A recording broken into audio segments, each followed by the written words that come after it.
29th of October, and you're listening to Kopi Time, a podcast series on markets and economies from DBS Group Research. I'm Taimur Baig, Chief Economist. Welcome to our 34th episode. Today's guest is Dr. Arvind Subramanian.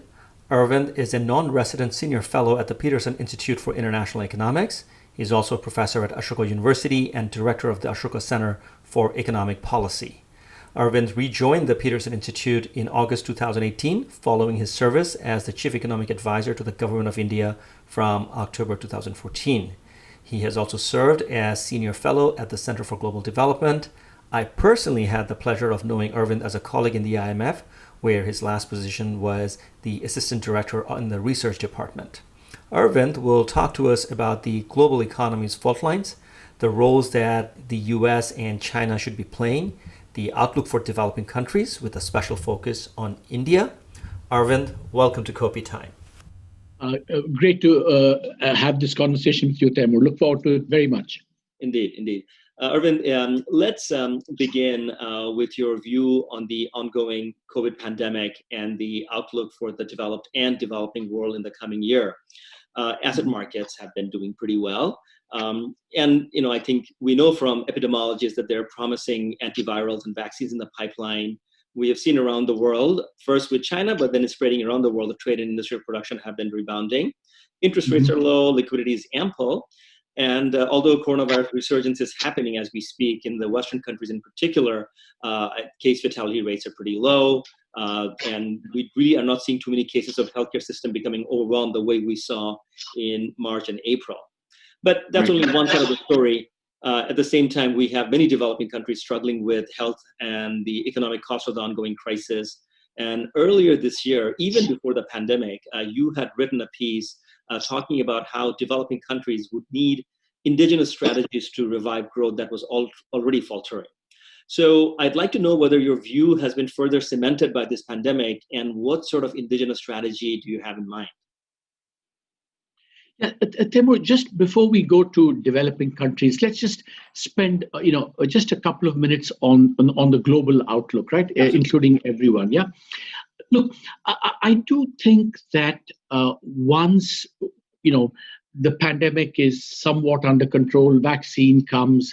I think we're all reasonably confident that the rebound back will be relatively quick.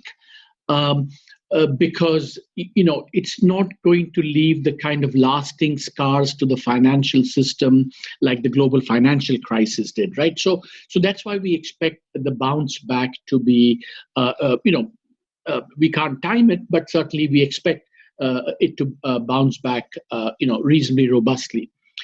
The worry, of course, is that if I were to be asked, okay, we've recovered from the pandemic, the dust has settled. What is potential world growth once, we've come out of the pandemic? Is a potential world growth greater than before or lower than before? And I think you could make the argument that at least for 2 or 3 reasons, both in the advanced world, especially the United States, and in China, you would say that world potential growth is actually going to be lower. And why do I say that? One, of course, is that we think that the globalization and all the forces of openness are going to be, with some exceptions, which I'll talk about later on. I think we think this is going to be a world where globalization is going to see, at least we're not going to see the hyper-globalization we saw after the late 80s, early 90s for about 25 years. So I think that's going to be, I think firms are going to be much more hedging vis-a-vis China. They're going to be much more cautious about their supply chains and so on. And we also have this uncertainty about, are some activities just not going to come back to the same extent? The classic example is retail and not retail is, restaurants, entertainment, and all these kind of people contact heavy things. We just don't know whether, we're going to suffer this huge one-off collapse in capacity, and so that's going to be another factor. But I think on the US side, to me, the biggest thing is that the big a pathology problem preceding COVID, i.e., for the last 25 years, rising inequality, stagnant middle class wages, declining mobility, all those pathologies haven't gone away. So I don't see why we should, and if anything, they're getting worse because, as we know, the political landscape in the US is one of extreme polarization, whether or not Trump loses. So I think those long-standing problems and challenges remain, with some additional, post-COVID complications. So I think one should be, I would err on the side of being a bit more cautious about, world potential growth going forward. Than to be, overly enthusiastic. And of course, on the Chinese side, of course, I do think, if you look at fundamentals, I think China is doing a great job of finding this kind of new model of state capitalism.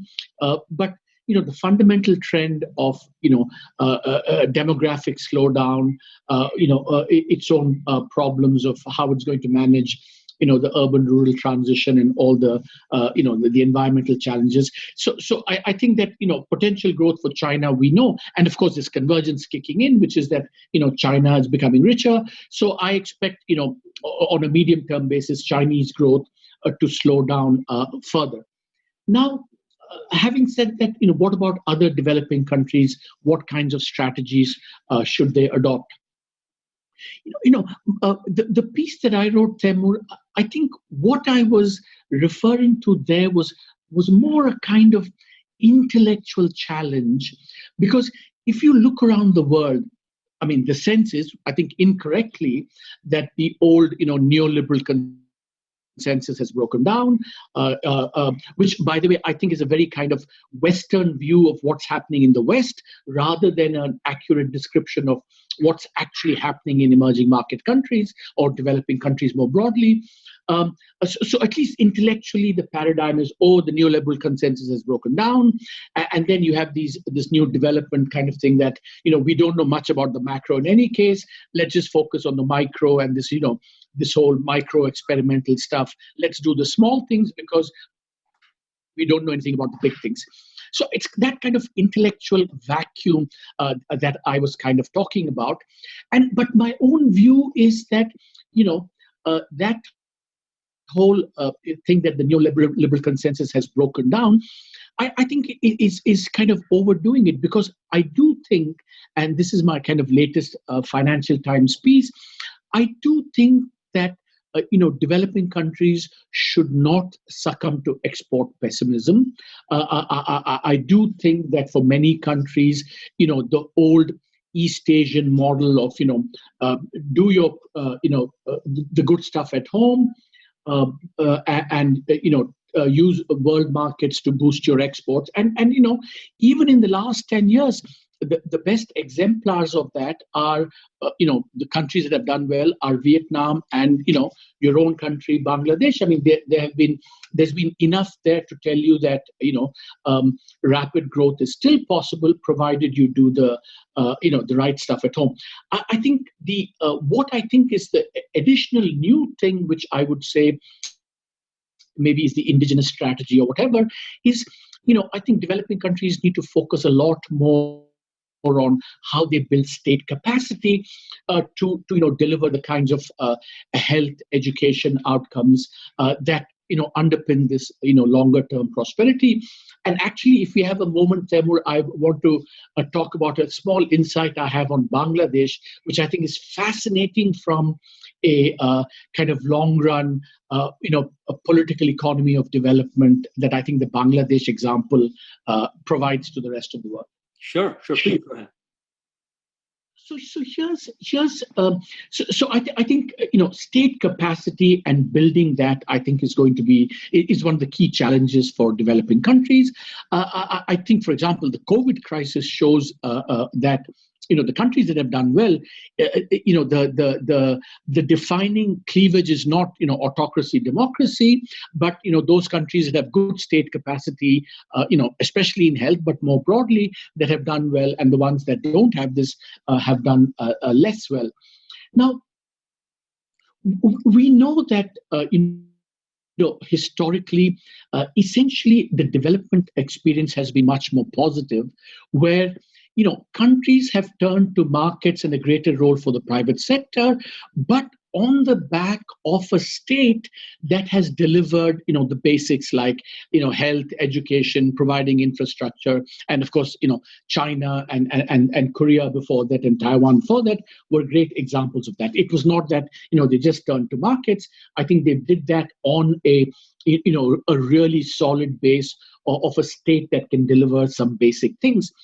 I think what I find fascinating about Bangladesh is that in some ways, this provision of some of these essential services like health and education has been almost completely ceded to non-state actors. Absolutely.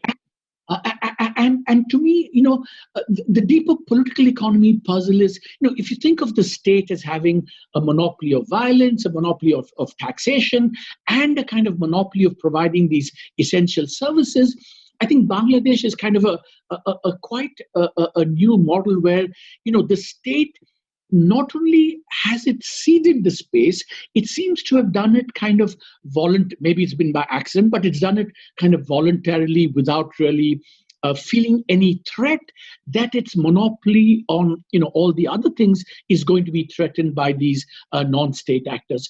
So I just find this fascinating, where you have almost like a different model for providing some of the essential services that traditionally, almost in every country, are done by the state. Remember, even where the private sector provides health and education in many places, it's a result of the state saying, we are going to consciously give this up, we're going to regulate you, but there should be no sense that we've given up, in principle, the monopoly on these things. But in the Bangladesh case, it seems to be that it's done that. And so I see Vietnam as a much more traditional case of, whatever a strong state it's done. I mean, obviously, it's still not open in a Western sense, but the capacity to do certain essentials is, terrific in Vietnam. But then on top of that, they've turned to the private sector, they've turned to markets, they're using exports. But I think the Bangladesh model is, fascinating in being a kind of different model of development, especially how, the role of the state, how it's given up its monopoly on certain things, and how, the outcomes have been, very good because or despite that. I'm really glad you brought that up, Arvind. From my perspective, I think one commonality between Vietnam and Bangladesh is the issue of gender, where as this micro revolution was taking place in terms of improving people's standard of living, the NGOs had a disproportionate focus on women's income, women's livelihood, women's education and health. And by extension, the children's health and education got taken care of because women focus on that instead of some other things. So to me, that increase in women's participation in the labor force, the fact that the garments revolution also coincided with this, women joining the labor force has been also, very, very positive. And we all know that, Vietnam also has strong scores on gender. But you're right that at least in the 70s, 80s, and 90s, the government of Bangladesh, various governments of Bangladesh, never showed any sign of feeling threatened by the influence that the NGOs were having. I suppose it's also because, by and large, the non-governmental organizations stayed away from politics, and the big superstar heads of the various NGOs never really showed in those days any desire for political office. So I think it was a win-win from that regard. Yeah, I think that's a really good point there, Murad. I think just to add to what you said. To me, the whole, the gender performance, absolutely right. And of course, the fact that clothing employs 80% women, and there's, some excellent research by Rachel Heath and Mushfiq Mubarak, which shows that, the clothing revolution, in fact, contributed to the gender revolution in significant ways. But to me, that's almost like a proximate correlate of a deeper thing, because it's because something else happened that permitted to that facilitated this, the clothing revolution, the microfinance, the inclusive, the spread of of course BRAC being a major example. I think that, but your point kind of connects the two, because I mean, to me, why the state actors did not feel threatened was because of this kind of historical accident that, these people who, the major pioneers here kind of made it clear that they were not really going to compete politically with the state. And maybe that is a big part of that.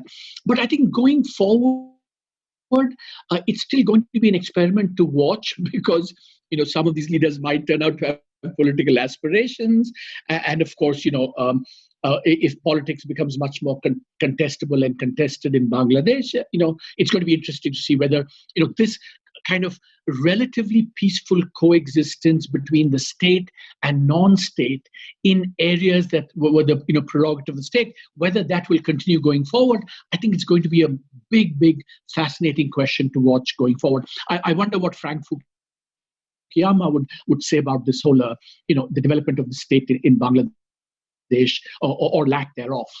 Yeah, we should have a chat with him one of these days. Arvind, developing countries that face rising sea levels and the risk from climate change. When going back to your point about an indigenous strategy, now during this election campaign in the U.S., we have heard a lot about Green New Deal and Biden's view on fracking and alternative energy, and we know where Europe is going. Developing world also have the imperative to tackle climate change. In some ways, their preparedness is far behind, and their resource availability is, of course, significantly under question. So, when you think about this, needing for indigenous strategy, do you have some climate change angle in mind as well?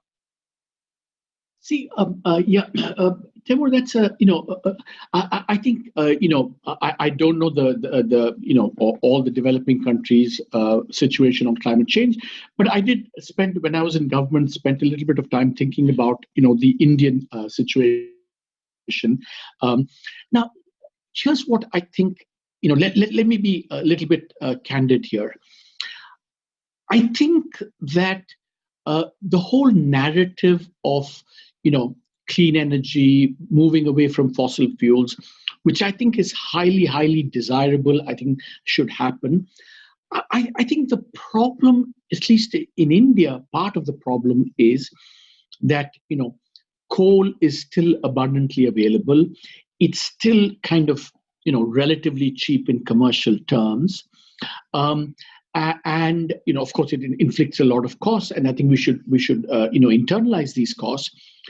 But I think that the lack of a trade-off between energy access and combating climate change, I think people tend to overdo the it's a win-win thing, and I think that's something that I would resist a little bit strenuously.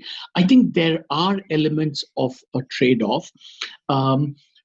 In part because, for example, in India, we estimated that maybe 20-30 million people live on fossil fuels. So I think the challenge is going to be the transition away from fossil fuels, which has to happen, by the way.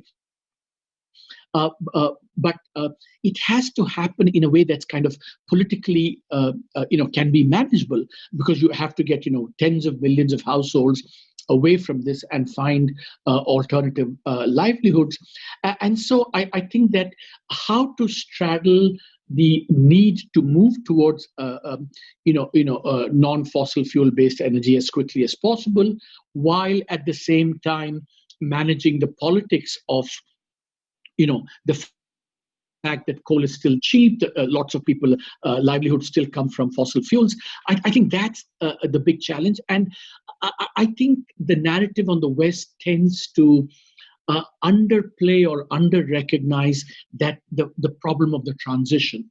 And that's why I think we have to be a little bit more sensitive to how these things evolve. I mean, but the fact that we have to move towards cleaner forms of energy is, of course, undeniable. And that China has really changed the game by recently announcing that 2050 net emissions will be zero. And so I think that's a powerful signal from a major developing country. And I think India is also moving in that direction. I think the government has set these very ambitious renewable energy standards, but I think the transition is still going to be not easy.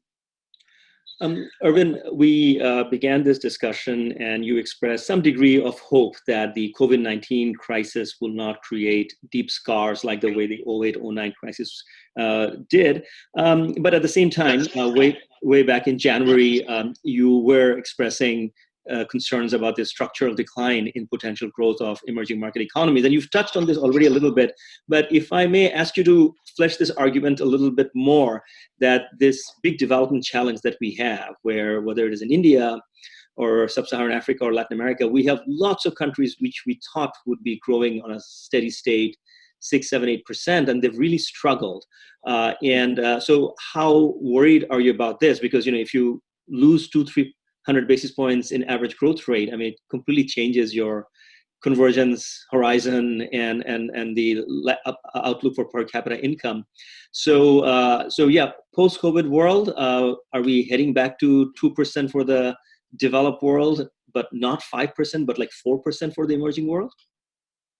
Yeah, Temur, I think, if you look at the numbers, for example, even prior to, essentially what the numbers show is that until about the global financial crisis, 2010, 2011, convergence was happening quite, rapidly, in a way that was historically unprecedented.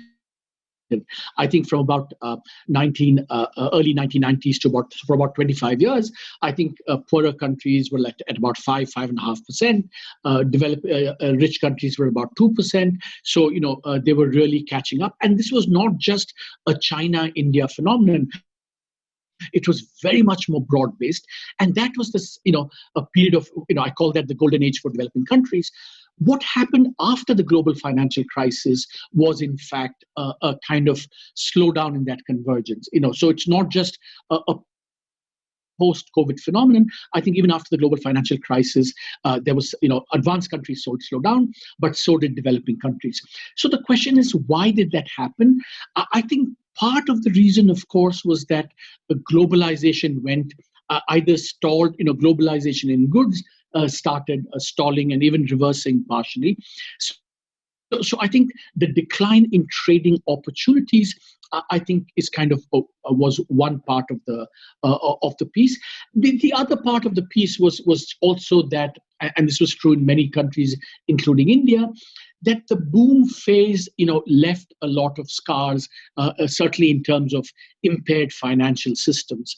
So in some sense, of course, part of the boom period was this, confluence of a completely open system, cheap capital, buoyant commodity prices, which, was the kind of triple play, as it were, that facilitated convergence. Cheap capital we still think is going to be around, because if anything, maybe even becoming cheaper right. because of the way things are evolving here. I think commodity prices, of course, are a little bit down because China's growth has slowed down, and globalization has kind of come into reverse. So I think that's the sense in which I think my instinct would be to say that convergence will not be eliminated; it will slow down. But how much it will slow down will vary from country to country. But here's, I think, what is my kind of relatively new thinking on this is that I think China is going to be a key player in kind of determining convergence for other developing countries. And I say this in two senses, Temura. One is that, see, even if globalization slows down, at the world level, I think if China can start ceding space to other, poorer competitors, Vietnam, Bangladesh, India, South Asia, Sub-Saharan Africa, if it could cede space, then maybe trading opportunities for these other countries that are further behind on the convergence game, maybe the deglobalization, as it were, doesn't have to impact them as badly as we might otherwise think. So that's one way in which I think China can help. I think the other way that China can help is really, what the West did for China in terms of open markets. You sell however much you want. Maybe given that China is now becoming not just a big producer but also a big consumer, if in turn it could have more open markets and kind of provide the markets for which by the way it did during the commodity boom. That's what China was doing. But if that, it could extend that more broadly to other consumer goods. I know. So China as a consumer rather than a producer or a net exporter. If for example the Chinese imbalance could become more traditional, that of a fast-growing country, i.e., running deficits rather than surpluses, then maybe China could contribute to trading opportunities for countries poorer than itself. So I do think now more and more China could be a key player in the kind of convergence prospects for the other Asian countries, South Asians, sub-Saharan African countries as well. Arvind, what about the tantalizing potential of technology to save the day? For decades, we have been making all these leaps and bounds on computing power and so on. Why isn't that showing up in economic growth? Because we see developing countries also leapfrogging from not having landlines to a mobile phone.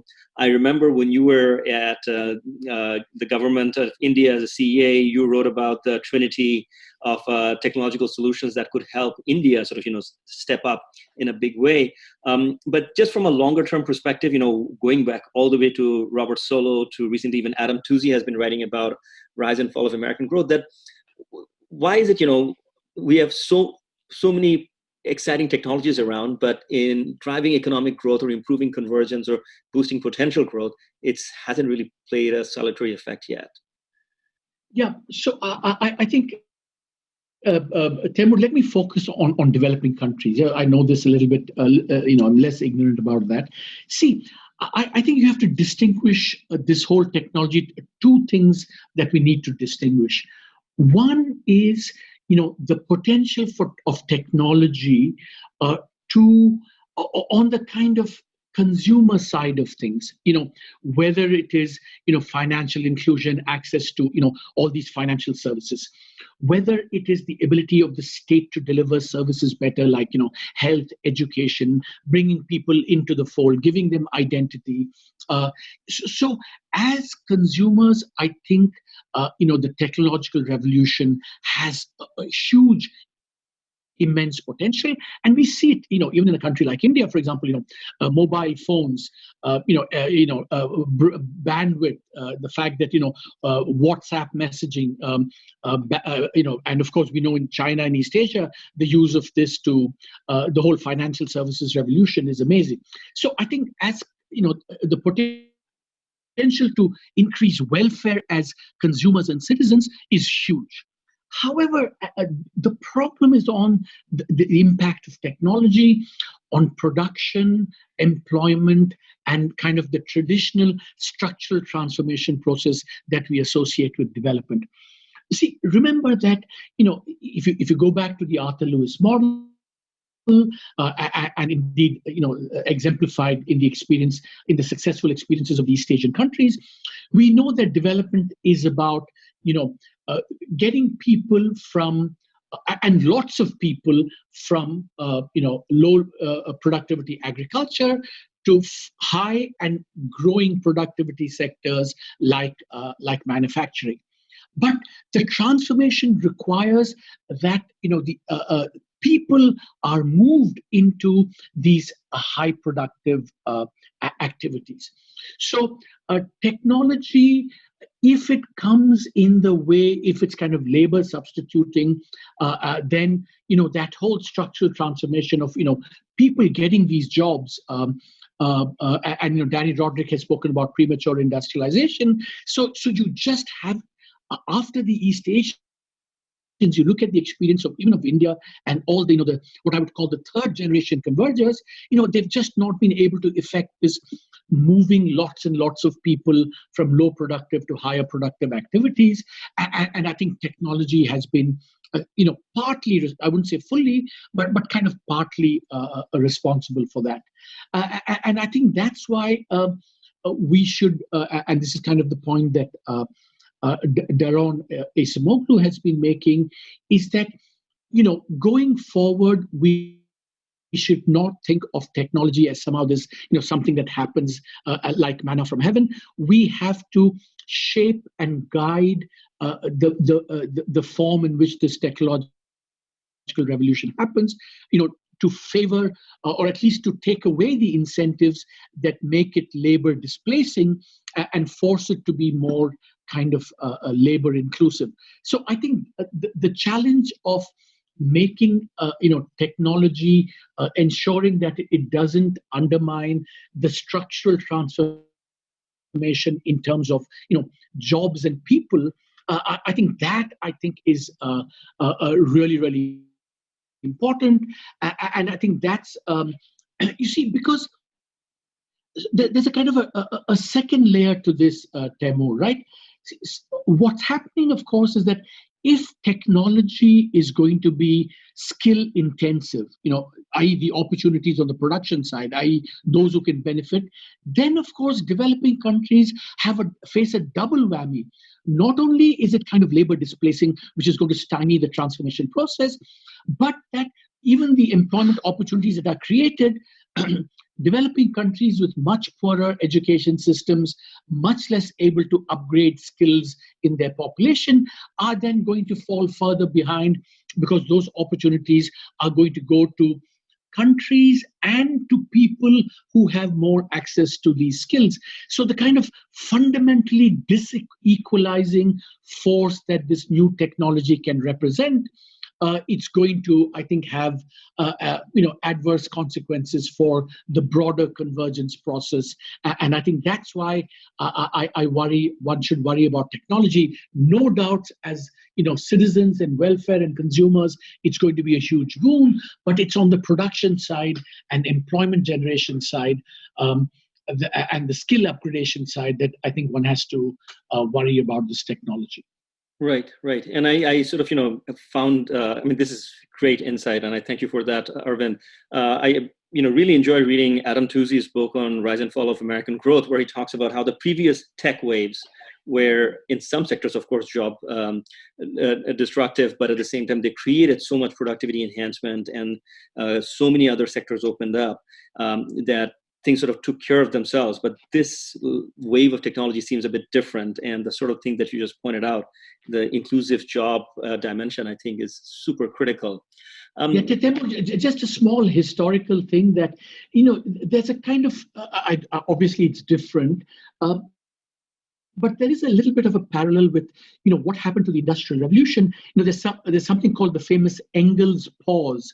Essentially that, 1820s, you could see the impact of the technologies on growth, but the impact on labor markets, especially wages, took about 2 to 3 decades to kind of make itself felt. So, this technology is different, seems to be different. We don't know.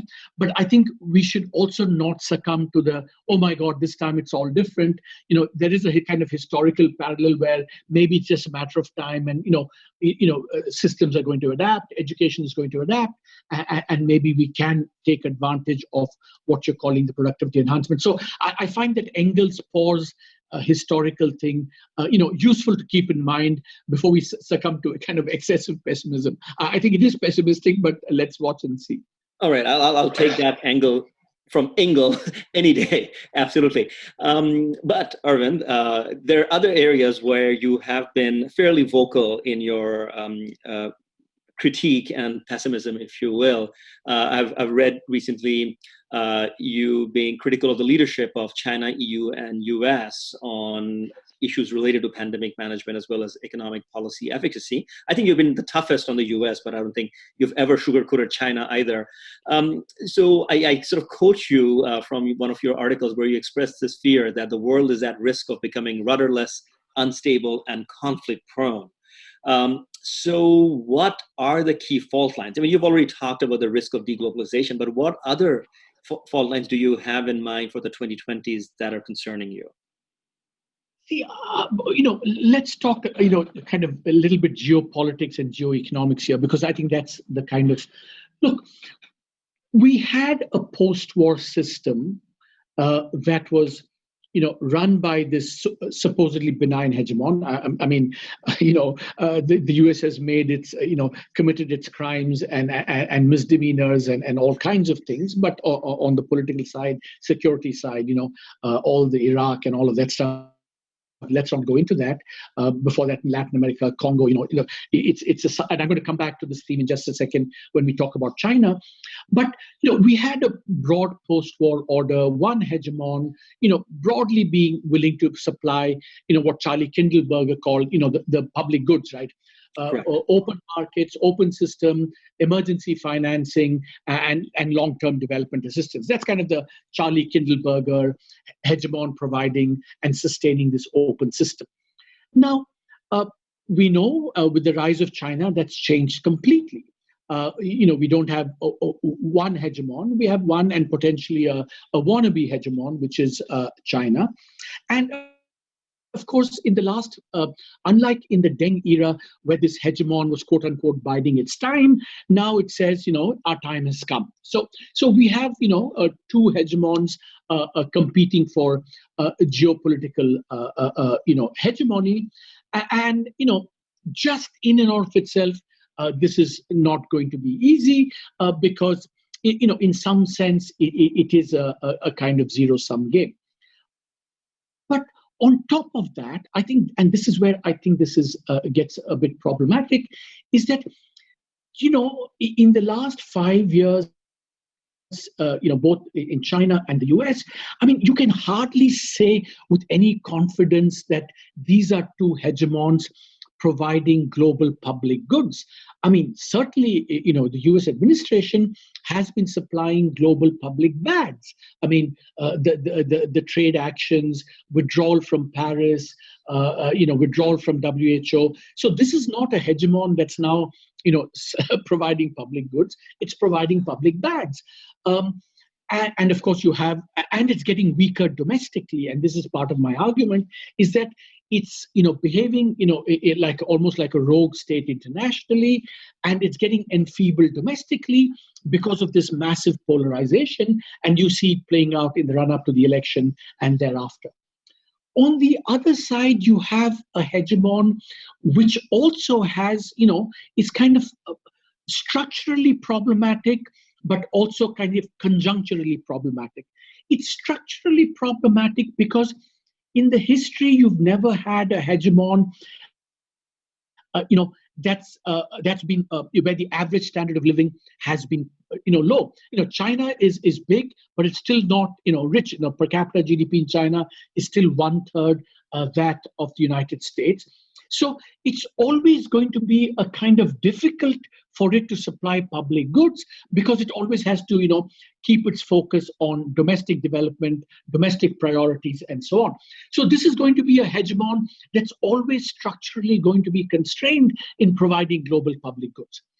But then on top of that, we have what I would call, the Xi turn, which is kind of becoming much more problematic, internationally, whether it's the kind of military adventurism, whether it's a kind of, turning protectionist itself, the sense that this is not going to be, and even the kind of soft power that I think China has been trying hard to acquire, through Belt and Road Initiative, setting up AIIB, it's not clear that it's the kind of soft power that is, really soft, and that the beneficiaries of this soft power, whether they see it as completely soft as well.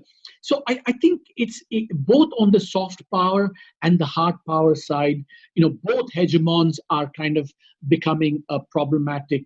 And that's the sense in which, therefore, the global system is going to be, conflict prone and rudderless. I wrote a piece called in the immediate aftermath of the COVID, where's the committee to save the world? I mean, you see, for example, in terms of the COVID response, they're all haggling over, debt reduction, but, official Western donors say that, we will give some, but we won't forgive debt because a lot of this debt is owed to China, and we want China to participate in this. Chinese debt, of course, you don't know how much. There's no transparency about what's going on in the first place. So I think that, the whole basis for cooperation has kind of broken down with these two problematic hegemons. Now, an optimistic view is the following, is that, look, come November, we're going to return to a United States that believes in the open system, post-war system. And so we will get back to climate change, we'll get back to cooperation, WHO, all the trade restrictions will come off, and the US and China will cooperate better.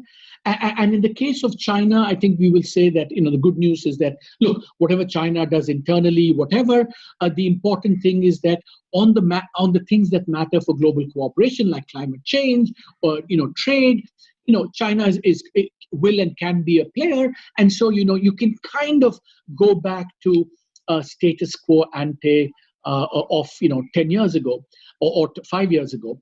Now, I don't think that's likely because I think, in the US, there's almost a kind of bipartisan consensus that this is a different China. It's a more aggressive China. It's a China that we can't do business with. And so, it is going to be problematic on that side. And then on the Chinese side, and this is where I think, I'm not an expert on Chinese history, but what fascinates me about China today is that it has tried to acquire this soft power, this whole Belt and Road Initiative. But, we've seen this movie before, Taimur, this movie of, Western, of aid backed up by power never ends well. It always, the aid is misused.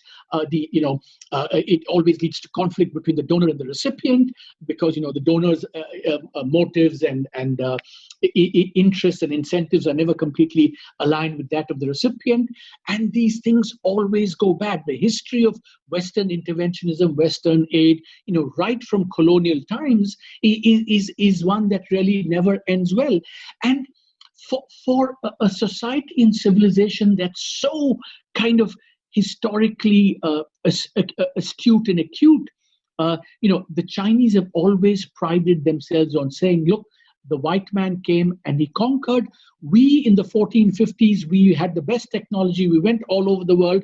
But unlike the white man, we never conquered. We never, were never aggressive.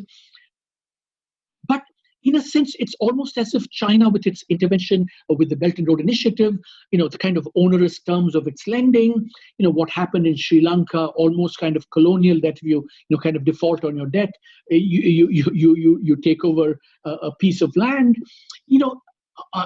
and Ricardo Hausmann has been saying something similar has been happening in Latin America.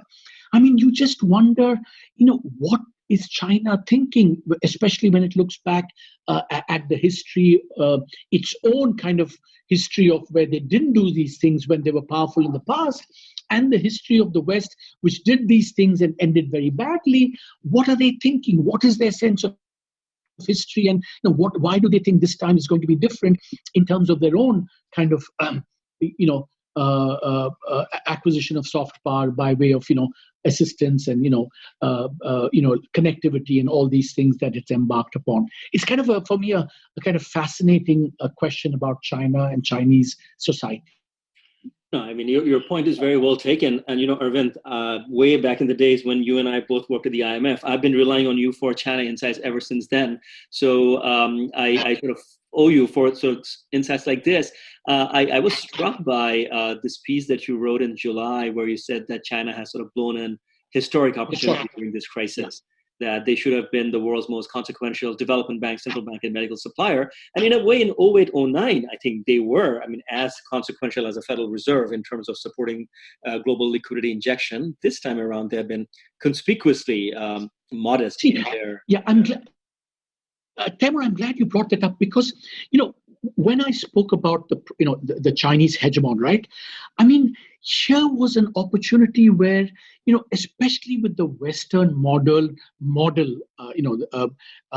it kind of fairly in tatters, as it were, right?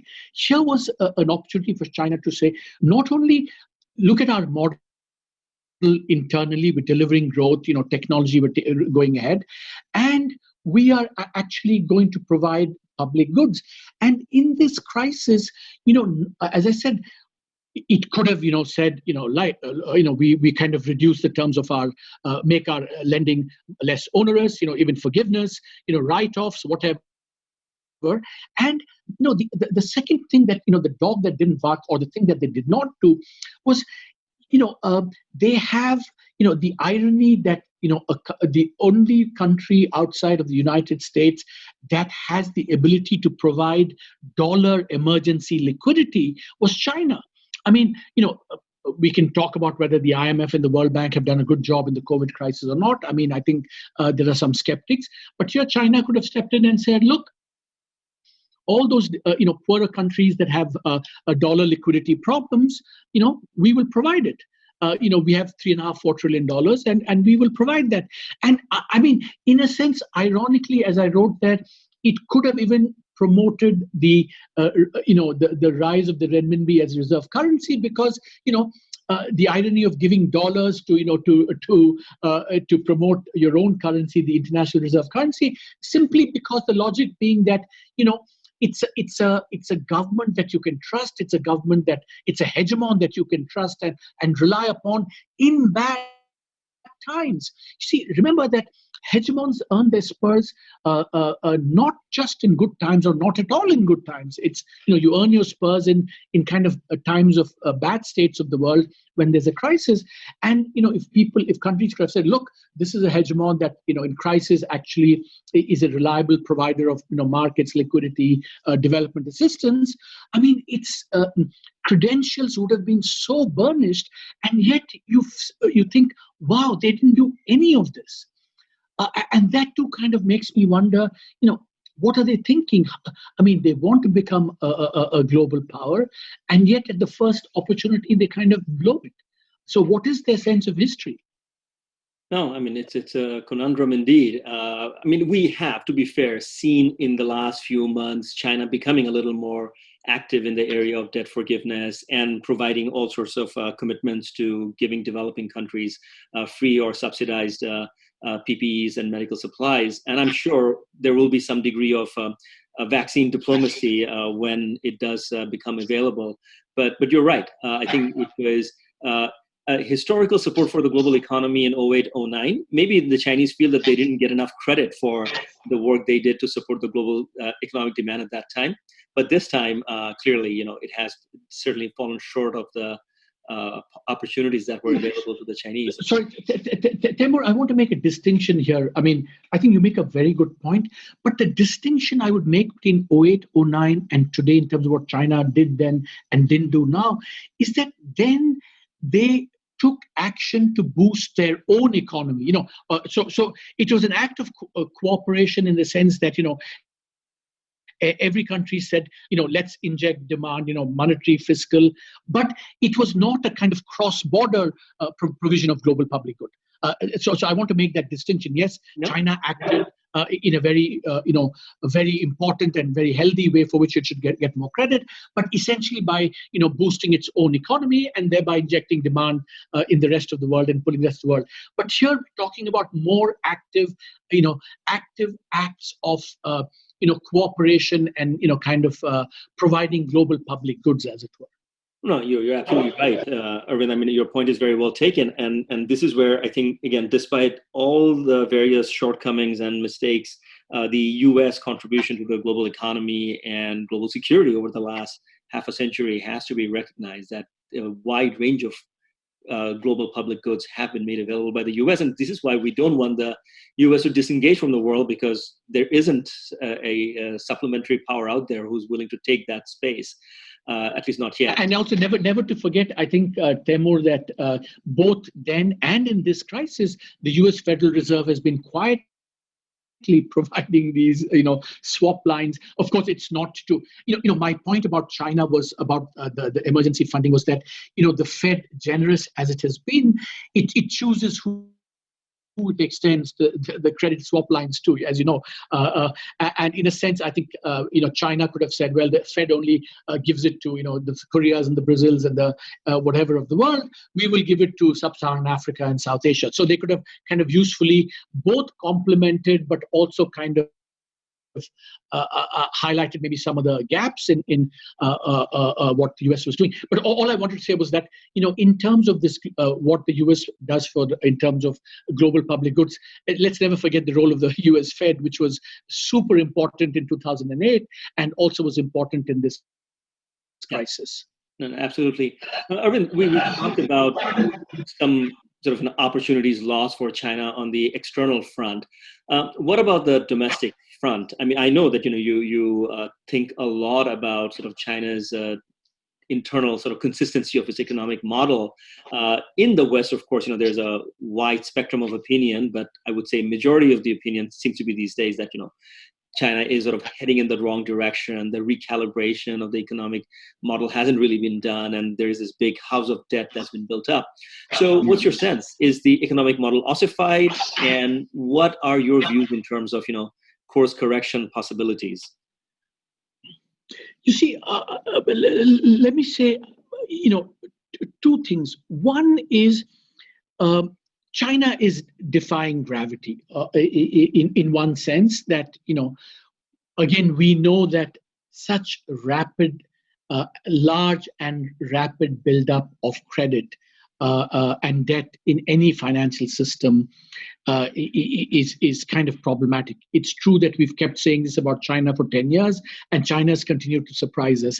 The analogy I have is, the whole credit story and the democracy story of China. They kind of parallel. In one case we said, the West took a bet saying at some point, we don't know when, but it has to become more politically open. In this case, we say at some point, this debt is not sustainable, something has to give. And yet on both these scores, China has defied the prognosticators for a very, very long time. But I think the two fundamentals that I think are going to keep a check on Chinese growth are the buildup of credit, and at some point you have to resolve it. It's going to involve at least one-off hit somewhere at some point in time, and I think that's good. The second thing I think this, the Chinese themselves are highly aware of this, that the window of the boom is kind of almost over, right? I think demography is turning adverse in China. And we know from all the evidence of the East Asian countries that, the demographic window, when it changes, by definition, growth, it kind of slows down. So both the financial side and the underlying dynamic of convergence coming from demography is kind of is going to be a headwind on Chinese growth going forward. I think where I'm more open about, and I think this is where one has to watch. My colleague Nick Lardy at the Peterson Institute has just written a book, or about a year ago, saying that it's gone back to this. Every indicator has shown that it's moved away from the private sector back to the state sector. And so you would think that that's going to be a drag. But that's where I think we have to be open, because it does seem to be the case that, at least in the new sectors, China has come up with this kind of brand of state-private capitalism. It's a kind of funny beast, right? It's a funny beast in that it's kind of state-led, but in some cases you have state firms, but in some cases, or a lot of cases, you also have highly efficient private sector firms. And people know all the success stories. So I think we should be open to the possibility that these underlying headwinds of convergence and the financial sector could be offset, at least for some time, with a kind of this unique brand of state capitalism that China has come up with.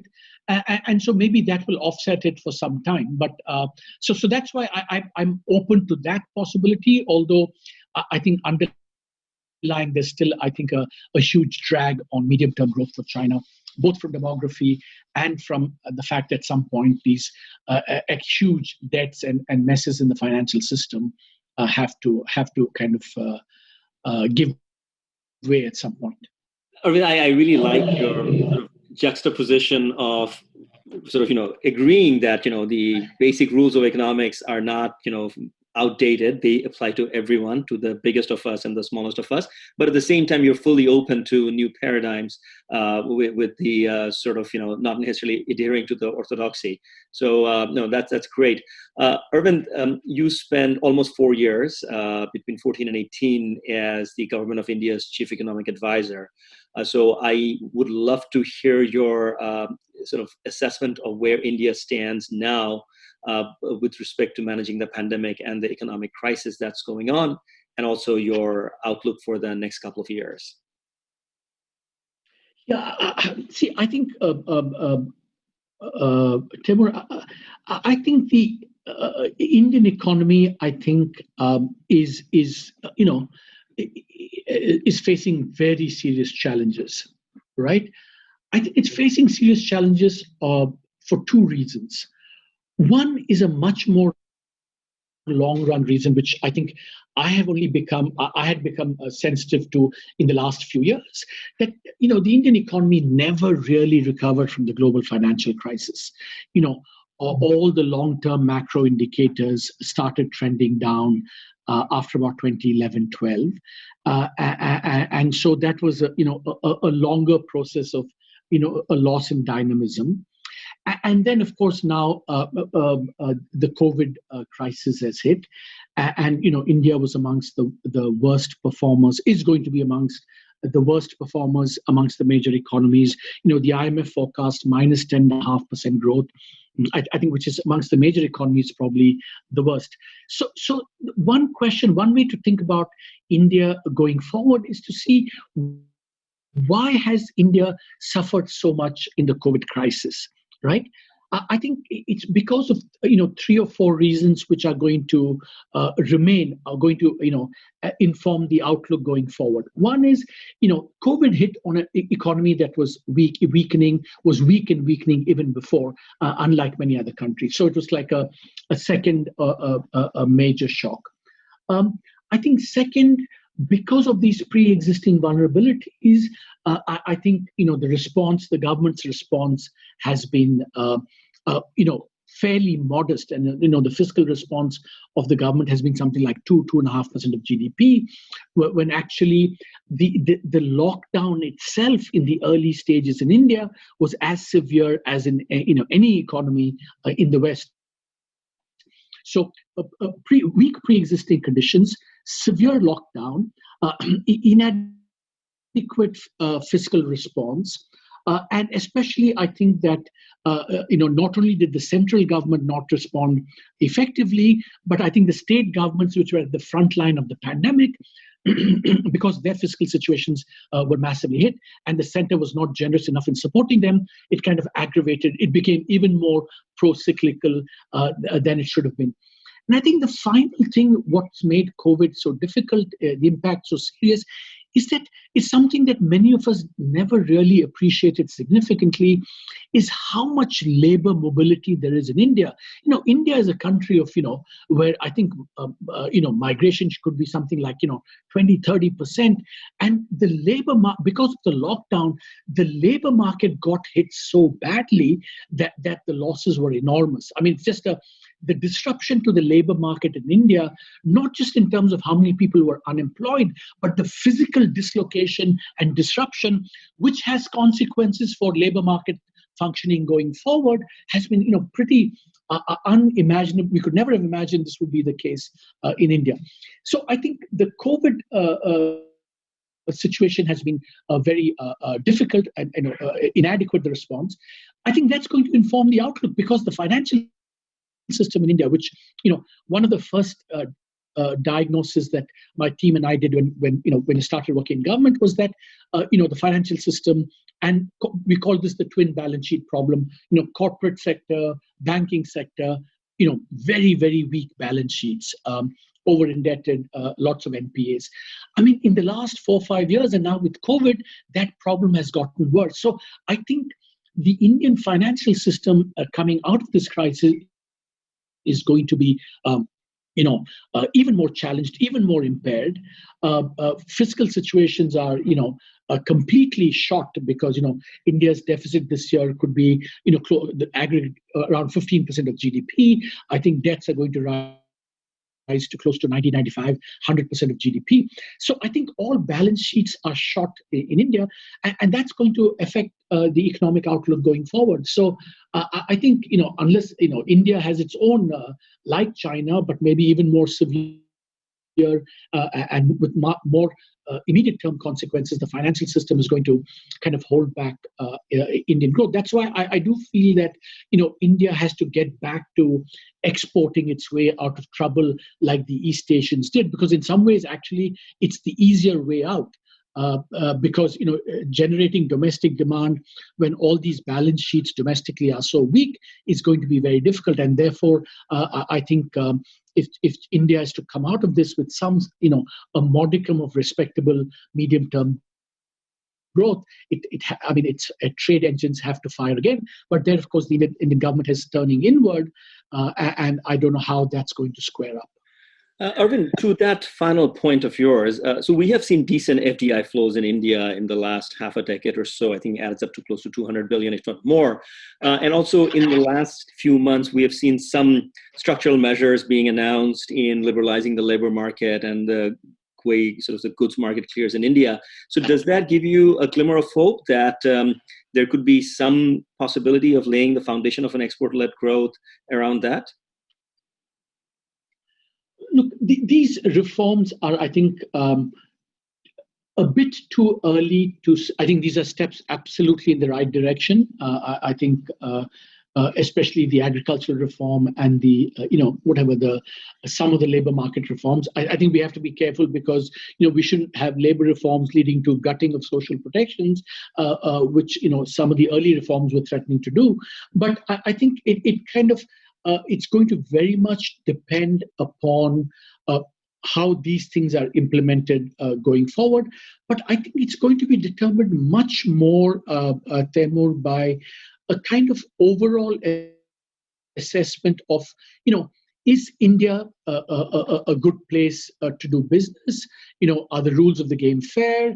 Is there policy consistency? Is there protection of property rights and sanctity of contract?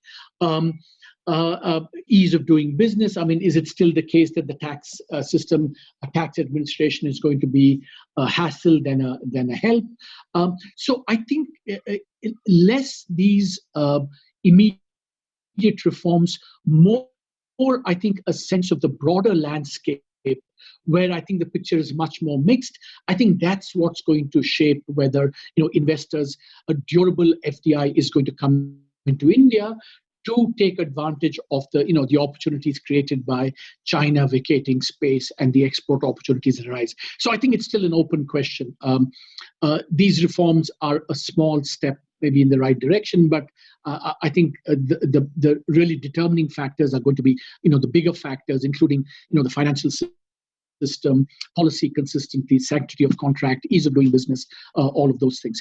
I think to be fair, Taimur, I think the one area, I spoke about India's fading dynamism over almost a decade now.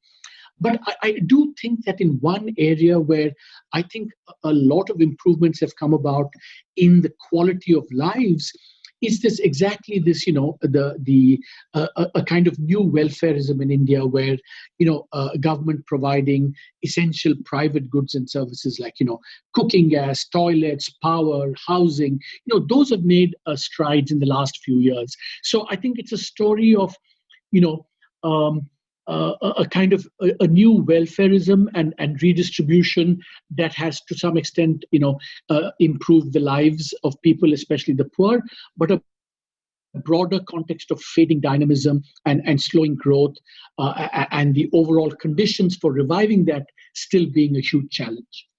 Yes, and let's also hope, and you've expressed this concern elsewhere in various publications, is that the strategy going forward does not become overly inward-looking and miss out on this what you call the easy avenue of growth, which is through exports.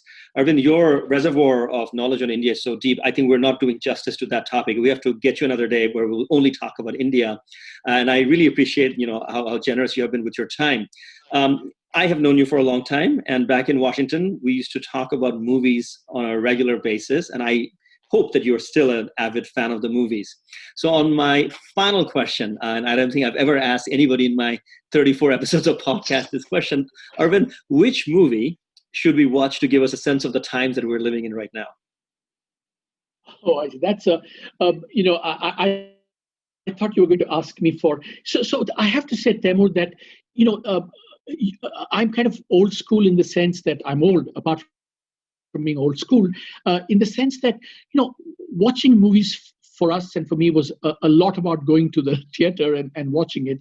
And, I have to tell you that certainly the last great movie that I've seen was, Almodovar's Pain and Glory. And I loved it so much that I wanted to go back and see it a second time, but then COVID struck, and then it's been difficult. So the truth is, I have been seeing fewer movies, and I've become an even more kind of consumer of books than I used to be. So I'm seeing movies less. Almodovar was the last great movie that I saw, which I really loved. But I've been watching, to the extent that I've been watching anything, I've been watching some, Indian TV serials, and I must say that, it's not for these times, how difficult these times in terms are in terms of the whole, religious harmony, communal harmony, not just in India but around the world. So there's one movie which I really liked. It's not a great movie, but it's a very uplifting movie for the times, and it's a movie called Me Raksam. It's a Hindi movie, and what's really wonderful about this also is that apart from encouraging communal harmony in India, across religions, it's also two interesting things about it is that it's about a kind of a Muslim girl in the north trying to learn a South Indian dance form, Bharatanatyam. So there's that, kind of cross-cultural, it's not just a cross-religious thing, but a cross-cultural thing, which is very uplifting. And then the other uplifting thing, of course, is that, all the tensions that play out in the movie, it's the younger generation that's kind of, taking the initiative and doing the things, to promote this kind of broader religious and cultural harmony. So it's very uplifting in terms of the generational thing, in terms of the cultural thing, in terms of the religious thing. It's not Almodovar or Bergman or Tarkovsky. But for these times, I will take this because, in these dark times, I want to be uplifted. That's really great. When you mentioned Almodovar, for a second, I thought you were going to discuss Roma, because when I saw Roma and I think back about that movie, the beauty of human-to-human interaction, the warmth that can come from a maid of a family to the children in a family, and the fact that the movie also has an undercurrent of the deprived standing up to power. I thought for a second you were going to talk about that, but I'm so glad you mentioned this Indian movie, because that also feeds into this wonderfully important North-South narrative that India needs to embrace. Arvind, thank you so much for your insights, and we are also very grateful to our listeners for their time. Kopi Time was produced by Martin Taki. It is for information only and does not represent any trade recommendations. All 34 episodes of Kopi Time are available on YouTube and all major podcast platforms, including Apple, Google, and Spotify. As for our research publications, webinars, and live streams, you can find them all by Googling DBS Research Library. Have a great day.